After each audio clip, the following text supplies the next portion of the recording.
Hola, yo soy Pia. I'm Jackie. And I'm Caroline. And you're watching Disney Channel. Today we're going to talk about a new movie coming out in September. It's called Living in the 1820s, when the Missouri Compromise took place. If you're excited to learn more about our movie, keep watching because we're going to have a small contest at the end. First, one of the many questions people might have is, what is the Missouri Compromise? I know what it is. It was a compromise to maintain balance between the slave states and the free states. It divided 22 states into free slave states and slave states. This is an action movie because since the Missouri Compromise brought some arguments between slave states and free states. Now for the contest. If you remember what the Missouri Compromise is, then tweet for a chance to meet us.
Hello. Hi. I'm Regina. You're new, right? Yeah, How's your first day going? really, yes. Okay, we don't need to do this, but we're going to invite you to come over. And if you're going to be, then you need to remember the important things, right? Okay, tell me them. Okay, first of all, there are rules defined by the principal or the state government, but we don't follow this. For example, the principal says there's no dress code, but in our group on Wednesdays you must wear pink. That reminds me of the fight that used to go on between the North and the South. I don't follow. Okay, let me explain. When the North had federal laws that the South did not agree with, the South decided that they would come up with their own state rights. They believed that they should rule themselves. Oh yeah, that's basically the same thing as what's going on now. Hello, my name is Sarah, And I'm Rachel. and today we're going to tell you about our backstabbing friend named Beth. Okay, so a long time ago, us three were like totally besties, and then one mysterious day, Oliver O. Howard issued some government agency thing that was supposed to like aid the freedmen of the South or something. And we all agreed we were going to support it, but then bam, she randomly starts protesting it. Yeah, and like she made up some lame excuse about how her parents like didn't like the way that the main focus was on education. But honestly, she just wanted attention. Yeah, She's such a brat. We're so glad we're done with her. May I have some land, sir? To own? Yes, sir. I will repay you by working in your fields through harvest. Okay, I shall give you a house to live in and a plot of land, but you must also give us your That's not fair. You should be like the tenant landowners. They get more independence and get their crops too. Goodbye.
Brought you all here to fight against the Union in one of the probably largest military conflicts ever. General Robert E. Lee and I will lead the Confederacy to a victory. We will fight on June in Pennsylvania. Yeah!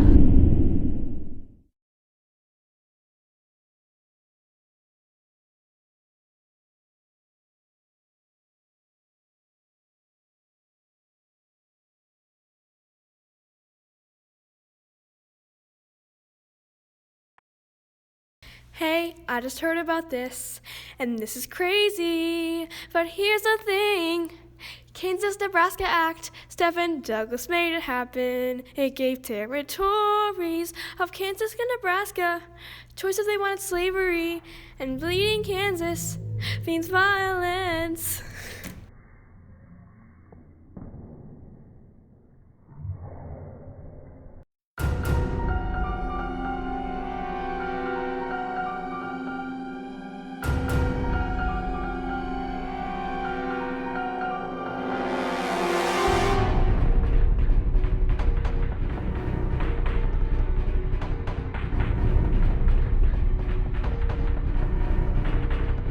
Most important place for Sherman's campaign.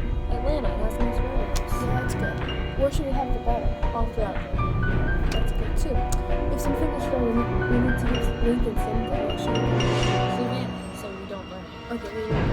And then, but what about the other places that we have Paul Hamilton taking and burn the houses and taking slaves? What do we do? But why do we burn the houses? Easy to stop the war. Then why are we burning Atlanta? Because he has the most railroads. I don't know William T. Sherman, but Lincoln, won't he be mad at us? I think so.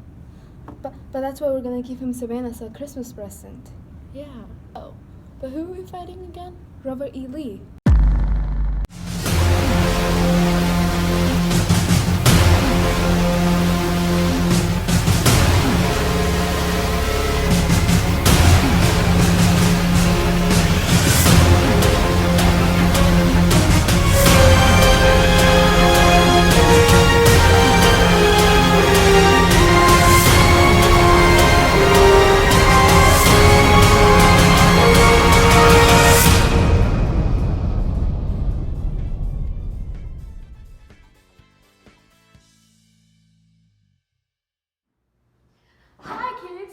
Jackie, and we're here to talk about the Battle of Chickamauga. The Battle of Chickamauga was a battle between the Union and the Confederacy. The Union Army wanted to capture the city of Chattanooga in Tennessee. It had important railroads. The commander of the Confederate was Braxton Bragg. The Union commander was William S. Rosecrans. Chickamauga was near the Chattanooga. Well, kids, that was the basic information about Chickamauga. We'll see you next time.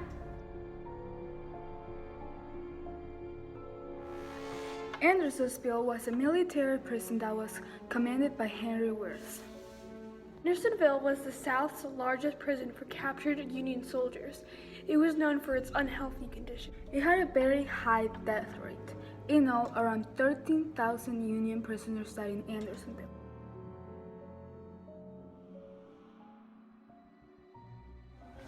Right now, we're following Dred Scott, a slave, to find out where his owner is taking him. Get over here. It looks like he's taking him to a free state. Yes, I'm free. You're not free. We're going back. It looks like the slave thinks he's free. I'm going to court. No, you're not. Get back here.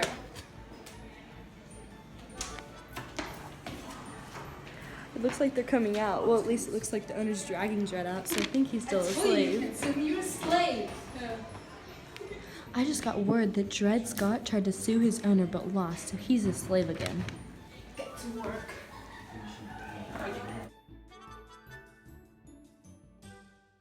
OMG! What? Did you break your nail again? Yeah. Oh my god, I'm so sorry for your I loss. hate tariffs.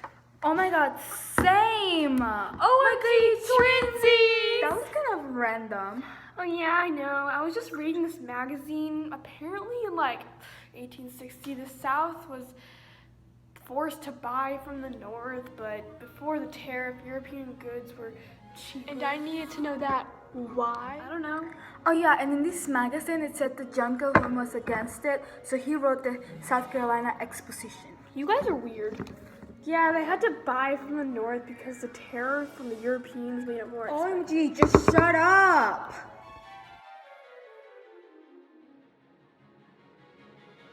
Bueno, no lo puedo creer, pero es que esto está pasando porque no lo puedo creer.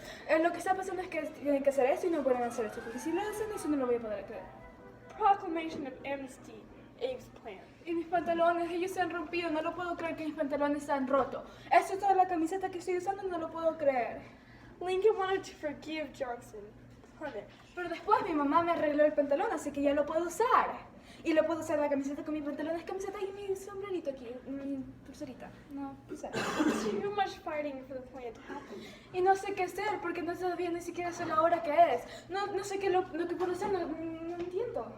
Johnson was the first president to be impeached ever.